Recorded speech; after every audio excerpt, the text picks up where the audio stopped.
Hi there everybody, welcome to the Airstream Chronicles. I'm the site host Rich, and currently I'm located at Imperial Dam. It's right on the California-Arizona border, and it's what's known as a long-term visitor area from the Bureau of Land Management. And year-round you can camp out here. It's a dry camping location, and what that means is there's no hookups, so there's no power and there's no water or sewage. So you have to you've got to bring your own power or camp without power. In our case, several months ago, I finally did what I've been wanting to do on my Airstream for years, which was add a solar power system to the Airstream. And I did a quick YouTube video months ago, and thanks for everyone who stopped in and took a look at that. Now, I'm not an expert on solar. I'm not going to call myself an RVing expert. I have been full-time RVing for over a decade now, so I've learned a few things, and what I've learned recently since we did our solar setup is, boy, I wish I'd done it sooner. I also had promised a follow-up in the video on using the solar after a few months, and so that's what this is. This is a follow-up on our solar setup. Actually, I'm going to talk about our total power setup because it's not just solar anymore. So let's get started, and before we get too deep into this, I just want to say the system that we set up is not necessarily the system that you might want to set up. So we've seen some really high-end solar installations and some very rudimentary solar installations. And bottom line, it's going to depend on what you want to do and also what your budget is, because setting up a good system is not the cheapest endeavor in the world. So it really depends on everything you want to do. In our case, we like boondocking, and we also still need to be able to work from the road. So we need power for our computers and our monitors because we do tech work. And we need power for the Airstream itself, for running the water pump and the hot water heater and the fridge, and even the inside heater, because we've had some cold nights since we set out. So with all of those things in mind, we sat down and talked to a professional solar installer and got his opinion and input, and then we made our decisions on what we do with our solar installation based on his input and knowing what we wanted to do and what we could do without. So the first part of our solar installation, of course, is the solar panels. In our case, we put 6 100-watt panels up on our roof. They're Renogy panels. There are higher efficiency panels out there where we could have fit more panels in less space, but I was being extremely budget sensitive. We didn't have a lot of money to work with, so that's part of the reason for the choices we made. Now, with the 6 panels up top of 600 watts of power, each panel can basically generate 5 amps per hour. So, in the best and most ideal circumstances with high sun during the day, we can generate 30 amps per hour. So that's not bad, considering that both of our computers and monitors running at the same time take 7 amps an hour, actually 7.8 amps an hour. So what does that mean? If we were in the best case scenario of making 30 amps an hour, we would still have 22 amps an hour to spare that are either going into the batteries or to other power draws. So right now, with the sun lower in the sky and the winter sun going on, we have not been generating 30 amps an hour at high sun. We've been more like 20 to 22. It's not just the panels that impact that, it's also cloud cover and shadowing.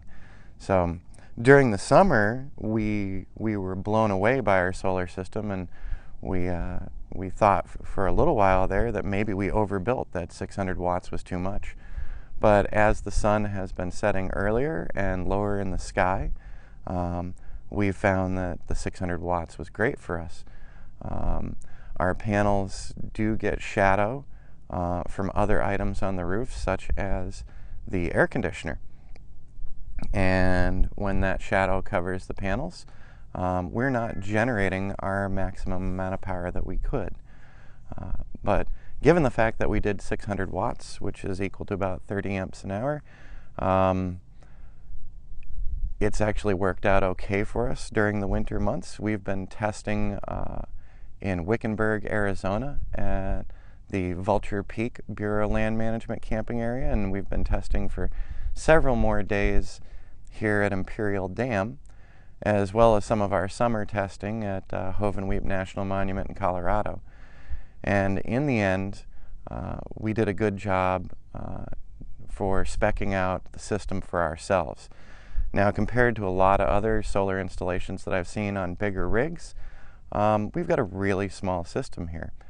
So after we get past the solar panels, what's the next step? Well, the next step is actually getting power into our battery plant. So we have a solar charge controller that regulates what's going into our batteries. It's a blue sky controller, and along with that we have a remote so that we can see exactly what we're generating and what we're using every day. So the blue sky solar charge controller makes sure that we're not overheating the batteries, that the batteries are in good health, and it allows us to see power in and power used, which is awesome. From the charge controller, the power that comes in from our solar panels hits our battery plant. And our battery plant is one more of our limiting factors. We decided to go with AGM batteries. Those are absorbed glass mat batteries. They're a step up from your regular flooded batteries, like let's say for Airstreamers. 9 times out of 10 when you get a new Airstream, you're going to have some interstate batteries in there, and they're like the batteries that you put into your car to start your car. Those are lead acid flooded batteries that you have to regularly maintain and put extra water in. In the case of our setup, we decided to go with the AGMs, which aren't the top of the line. That would be lithium-ion batteries is the top of the line. But for our budget and for our purposes, the AGMs worked out fine. Now, we put a 300 amp hour system into the Airstream. So what does that mean? Does that mean that we've got 300 amp hours of usable power? No, it doesn't.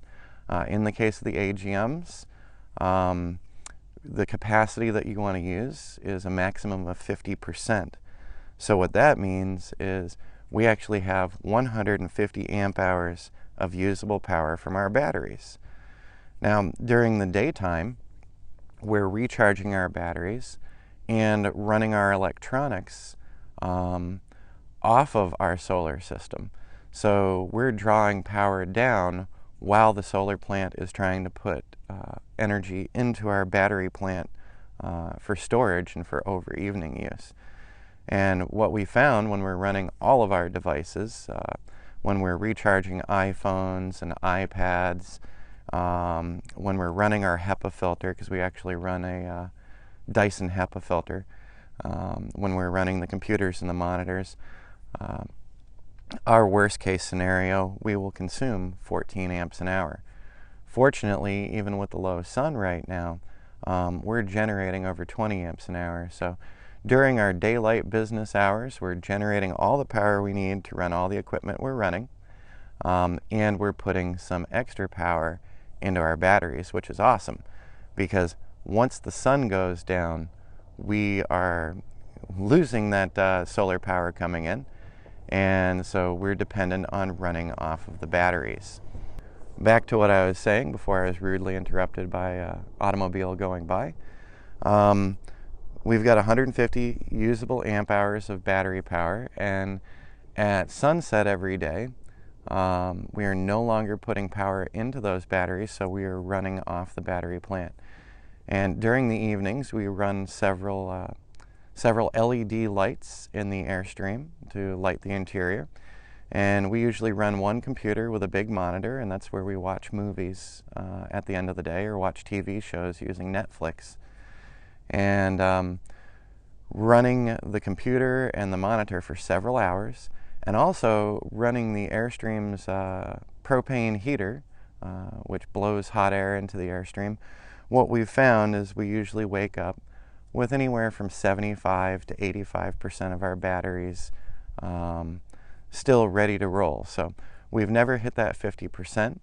And that was part of why we sat down and had a conversation with our solar installer before we went ahead and did the work. We told him what we did on average and what would be running, especially during the evenings when we don't have solar coming into the Airstream. And after we gave him a very realistic assessment of our dry camping activities, we came up with our minimum system, and it's worked out well for us. Now, the one thing we didn't do is we didn't put a big inverter in the Airstream. Now, what an inverter does is it takes power from your DC power plant, because the power plant we have is DC, and it converts it to AC, which is what comes out of your standard wall sockets when you're plugging in your computer or plugging in your microwave. We decided not to go with a big inverter because of cost and also storage space. We don't have a lot of storage space in the Airstream, and we've got 2 people living in it full time, so we try to manage our space as effectively as possible. With that in mind, we don't want to put a lot of new things into the Airstream. If we had put a larger, let's say, Magnum pure sine inverter, we would have lost a good amount of storage space under our couch to that. So instead, we have 2 small inverters that we plug into our DC outlets, and those inverters are what are used to charge and power our laptops and charge our big monitors for when we're doing computer work, and also run our Dyson HEPA filter. And those 2 little inverters do a great job, and we've actually wall mounted them with Velcro. And yep, so we went a little cheap there. If we had gone with the larger inverter, we'd have AC, alternating current power throughout the Airstream. That would draw down some extra power in itself, just supplying all that electricity to all of our wall outlets. So we decided not to do that yet. Down the road, we might do it if we decide to grow our system, but today we're not going to do that. And once again, it's budget reasons.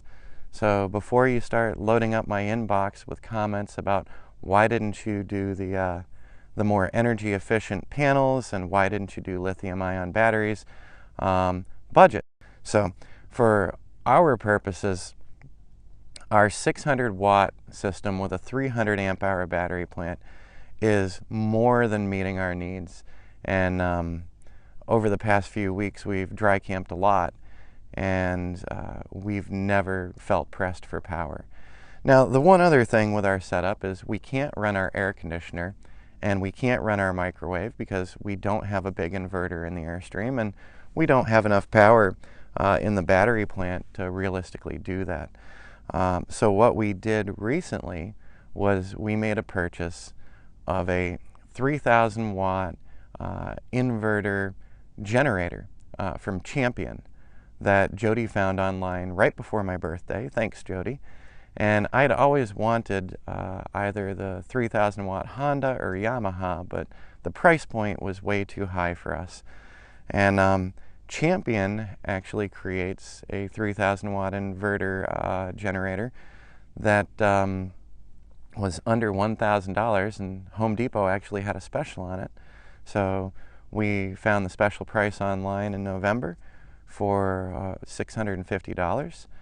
And so we've got that generator with us as well. So when we want to run the microwave or we want to run the air conditioner, we can. We hook the generator up, and the generator provides more than enough power to run the air conditioner or microwave.